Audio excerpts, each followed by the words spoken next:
परदेसी न्यूज़ के मोदी नाजरीन अस्सलाम वालेकुम। सऊदी अरब से आपको खबर देते चलें कि हरमैन ट्रेन जद्दा से मक्का एक तरफ़ा किराया कितना है। हरमैन एक्सप्रेस ट्रेन के ऑपरेशनल डॉक्टर इंजीनियर रियाज अल हरबी ने कहा है कि रमज़ान अल मुबारक के दौरान मक्का और जद्दा के लिए रोज़ाना 84 ट्रेनें चलाई जा रही है और एक तरफ़ा किराया सिर्फ 23 रियाल जो है वो किया गया है। ख़ास अखबार के मुताबिक रियान अल हरबी ने कहा है कि हमारा मकसद जद्दा में आबाद सऊदियों, शहरियों और मुकीम गैर मुल्कियों को न्यू विज़िट वीज़ा पे आने वालों को ज़्यादा से ज़्यादा उम्रा की सहूलत फराहम करना है।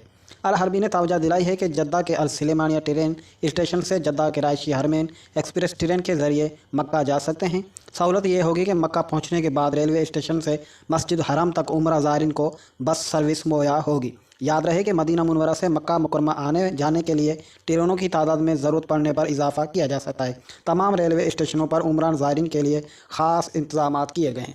दोस्तों, अगर आप भी चाहते हैं कि जद्दा से मक्का हम रेलवे का जो है इंतखाब करें तो आपको सिर्फ 23 रियाल में जो है वो टिकट मिलेगा और आप मक्का पहुंचते ही जो है आपको हरमैन तक जो है वो बस आपको फ्री सर्विस जो है आपको मक्का तक पहुंचाएगी। तो आपकी कीमती वक्त का बहुत शुक्रिया। यही न्यूज़ थी जो हमने आप तक पहुंचाई। अगर आप हमारे चैनल पर नए हैं तो हमारे चैनल को करें सब्सक्राइब ताकि आपको मज़ीद वीडियो हम पहुंचा सकें।